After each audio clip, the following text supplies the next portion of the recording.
Acts 12.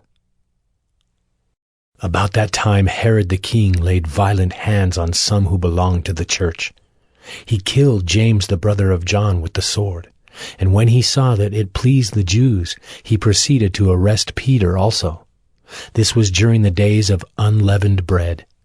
And when he had seized him, he put him in prison, delivering him over to 4 squads of soldiers to guard him, intending after the Passover to bring him out to the people. So Peter was kept in prison, but earnest prayer for him was made to God by the church. Now when Herod was about to bring him out, on that very night, Peter was sleeping between 2 soldiers, bound with 2 chains, and sentries before the door were guarding the prison. And behold, an angel of the Lord stood next to him, and a light shone in the cell. He struck Peter on the side and woke him, saying, "Get up, quickly." And the chains fell off his hands. And the angel said to him, "Dress yourself and put on your sandals." And he did so. And he said to him, "Wrap your cloak around you and follow me." And he went out and followed him. He did not know that what was being done by the angel was real, but thought he was seeing a vision. When they had passed the first and the second guard, they came to the iron gate leading into the city. It opened for them of its own accord, and they went out and went along one street, and immediately the angel left him.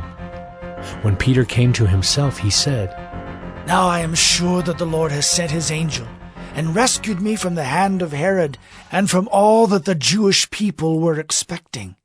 When he realized this, he went to the house of Mary, the mother of John, whose other name was Mark, where many were gathered together and were praying. And when he knocked at the door of the gateway, a servant girl named Rhoda came to answer. Recognizing Peter's voice, in her joy she did not open the gate, but ran in and reported that Peter was standing at the gate. They said to her, "You are out of your mind." But she kept insisting that it was so, and they kept saying, "It is his angel." But Peter continued knocking, and when they opened, they saw him and were amazed. But motioning to them with his hand to be silent, he described to them how the Lord had brought him out of the prison. And he said, "Tell these things to James and to the brothers." Then he departed and went to another place. Now when day came, there was no little disturbance among the soldiers over what had become of Peter. And after Herod searched for him and did not find him, he examined the sentries and ordered that they should be put to death. Then he went down from Judea to Caesarea and spent time there.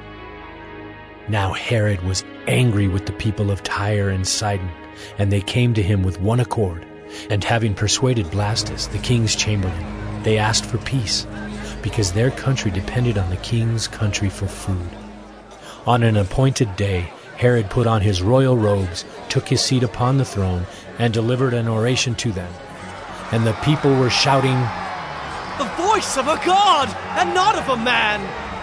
Immediately an angel of the Lord struck him down, because he did not give God the glory, and he was eaten by worms and breathed his last. But the word of God increased and multiplied. And Barnabas and Saul returned from Jerusalem when they had completed their service, bringing with them John, whose other name was Mark.